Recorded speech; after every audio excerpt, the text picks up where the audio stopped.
Okay, so Justin Baldoni is suing Disney. I swear to you, this situation gets crazier by the day. He's saying, Justin Baldoni, you think that I defamed you by calling you a predator. So Justin Baldoni believes that this character is a jab at him. I mean, they do look alike, the buns. Hello. I think you're a predator. My First Amendment right is to have an opinion and to be able to call you these things. So now Baldoni and his legal team are demanding that Disney and Marvel Studios preserve all documents that have to do with Nicepool. Identify as a feminist. So the filing states, the allegations suggest that Mr. Reynolds genuinely, Ryan Reynolds, Disney, and Marvel Studios have not made any comments yet, but what are our thoughts? perhaps passionately, believes Mr. Baldoni's behavior is reflective of a predator. The Blake Lively and Justin Baldoni case is another one. She went to the press and tried to smear this man and ruin his existence. While Mr. Baldoni may not appreciate being called a predator, those hurt feelings do not give rise to legal claims. By claiming in so many words that he had sexually harassed her. And When Blake Lively launched her explosive lawsuit against Justin Baldoni in December 2024, Hollywood braced for a messy clash between two high-profile stars. Lively accused the It Ends With Us director of serious misconduct on set, claims Baldoni fiercely denied before firing back with a staggering $400 million countersuit targeting Lively, her husband Ryan Reynolds, and veteran publicist Leslie Sloane. At first, the battle seemed like a personal war between individuals, but Baldoni's legal strategy took a dramatic turn when his team pointed to a character in the upcoming Deadpool and Wolverine film named Nicepool. This alternate version of Deadpool, man-bun, flawless skin, and sarcastic quasi-feminist quips was, according to Baldoni's camp, more than just a playful creative twist. They alleged it was a calculated dig aimed at ridiculing him during the height of his public controversy, tying Reynolds directly into the feud.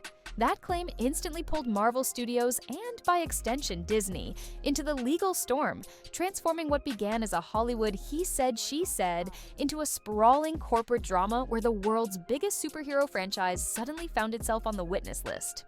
Once Marvel's name was dragged into the case, Baldoni wasted no time demanding the studio hand over what he believed could be key evidence.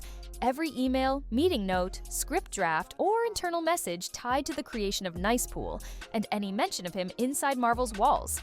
But on April 2nd, 2025, Marvel's lawyers fired back, calling the subpoena far too broad and accusing Baldoni's team of going on a fishing expedition into the studio's confidential creative process. Marvel argued the requests had little to do with proving anything relevant in court and risked exposing sensitive intellectual property the company fiercely protects. From their perspective, this wasn't about hiding a joke. It was about stopping a dangerous precedent where Hollywood studios could be forced to open their files in unrelated personal disputes. Baldoni's side saw it differently, insisting these documents could show a coordinated attempt to mock and damage his reputation, possibly connecting Lively's lawsuit to Reynolds' on-screen portrayal. The clash wasn't just legal, it was strategic. Marvel wanted out before this turned into a public spectacle. Baldoni wanted in before the trail went cold.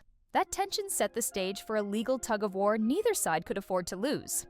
By April 28, 2025, Justin Baldoni's patience had run out, and his legal team made that crystal clear in a pointed letter to Judge Louis J. Lyman. In it, they accused Marvel of refusing to meet and confer in good faith about the subpoena, painting the studio as evasive and uncooperative. According to Baldoni's lawyers, they had arranged an April 7th phone call to address Marvel's concerns over confidentiality and relevance, hoping to narrow the scope without losing critical evidence. But instead of working toward a compromise, they claimed Marvel's counsel repeatedly cut them off and sidestepped the discussion, bluntly asking what documents Baldoni's side really wanted, ignoring the full list of demands. To Baldoni, this wasn't negotiation, it was stonewalling, a tactic to protect Ryan Reynolds and shield Marvel from uncomfortable disclosures. By taking this fight to the judge, Baldoni not only kept the pressure on Marvel, but also framed the studio's resistance as proof they had something to hide. It was a calculated move, because in the court of public opinion, a refusal to hand over files can sometimes be as damaging as the files themselves. To most moviegoers, Nicepool might seem like nothing more than a clever twist in Deadpool and Wolverine, a tamer, clean-cut version of the wisecracking anti-hero, complete with a man-bun, flawless skin, and tongue-in-cheek feminist quips. But to Justin Baldoni, the character felt like a direct shot fired in the middle of his legal war. His attorneys argue that the resemblance wasn't accidental, framing Nicepool as a thinly veiled parody designed to ridicule him, while his reputation was already under attack. They point to the timing, developed and promoted during the height of Lively's lawsuit, and the fact that Ryan Reynolds, one of the defendants in Baldoni's countersuit, played the role himself. The implication is clear: this wasn't just Hollywood humor, it was targeted mockery woven into a blockbuster film for millions to see. Online, the theory gained traction, with fans debating whether Reynolds had slipped a real-life jab into his Marvel performance. For Baldoni's side, proving that intent could transform a lighthearted movie moment into evidence of a calculated smear, one that didn't just happen on social media or in tabloids, but on the silver screen of one of the year's most anticipated films. Long before Marvel formally pushed back against the subpoena, Baldoni's lawyers had already made a bold move to ensure no potential evidence could disappear. In January 2025, they sent a litigation hold letter straight to the top, addressed to Marvel Studios president Kevin Feige and Disney CEO Bob Iger, ordering them to preserve every scrap of material that could tie Nicepool to Baldoni. This wasn't just about final scripts or public interviews. It covered internal emails, brainstorming notes, early concept art, production meeting transcripts, anything that might reveal whether the character was created with a hidden agenda. The language was precise and aggressive, making it clear that Baldoni's team believed Marvel and Disney executives were in possession of proof that could strengthen his $400 million countersuit. To the public, these demands signaled that the case had escalated far beyond a personal dispute, reaching into the highest levels of one of the world's most powerful entertainment companies. For Disney and Marvel, it was a warning shot: comply and risk exposing sensitive creative decisions, or resist and risk being painted as complicit in something much bigger than a superhero cameo. On April 25, 2025, Marvel made its stance official with a court filing that left no doubt: they wanted the subpoena gone. In their motion, Marvel asked Judge Louis J. Lyman to quash Baldoni's request entirely, arguing that the demands were irrelevant to the core of the lawsuit and risked exposing highly confidential material that had nothing to do with the claims at hand.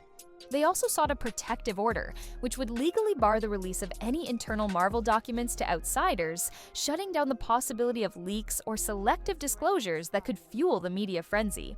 And just in case the court wasn't ready to make a final ruling, Marvel proposed a backup plan: put the subpoena on hold until a decision was made on Ryan Reynolds' motion to be dismissed from the case. If Reynolds was removed as a defendant, Marvel argued, their connection to Nicepool would vanish with him. It was a tactical move, tying their fate to Reynolds' legal defense and betting that his dismissal would be the quickest way to cut themselves free from Baldoni's sprawling countersuit. With a trial date locked in for 2026, the fight over Marvel's role is now one of the lawsuit's most closely watched subplots. Ryan Reynolds, Blake Lively, and Leslie Sloane have all filed motions to be removed from Baldoni's countersuit. And if the judge grants them, Marvel's link to the case could vanish overnight. But until those rulings come down, the battle over the Nicepool documents hangs in the balance. If the court sides with Baldoni, Marvel could be forced to hand over behind-the-scenes materials from one of its biggest films, a move that could spark fresh headlines and potentially expose creative discussions never meant for public view. If the court rules for Marvel, Baldoni loses a key pillar of his argument that the alleged mockery was part of a coordinated effort to damage him. In the meantime, every legal filing and courtroom exchange is feeding a larger narrative that's already spilled out of the courthouse and into the public arena. And with the trial still more than a year away, both sides have time to sharpen their strategies, escalate their attacks, and possibly draw even bigger names into this Hollywood legal storm. What began as a personal legal clash between Blake Lively and Justin Baldoni has spiraled into a sprawling Hollywood battle that now entangles one of the world's most powerful movie studios. Baldoni's countersuit didn't just push back against allegations, it pulled Ryan Reynolds, Marvel Studios, and Disney into the fray, turning a high-profile dispute into a corporate and creative showdown. At the center of it all is Nicepool, a seemingly lighthearted character that Baldoni claims was weaponized to humiliate him on a global stage. Marvel's refusal to hand over documents has only fueled speculation about what might be hiding in the studio's archives, while Baldoni's relentless pursuit of those files has kept the pressure on one of the most secretive brands in entertainment. With motions pending, reputations on the line, and a trial looming in 2026, the outcome of this fight could ripple far beyond the courtroom, shaping how Hollywood handles its biggest stars, its most guarded creative work, and the thin line between on-screen comedy and real-life controversy.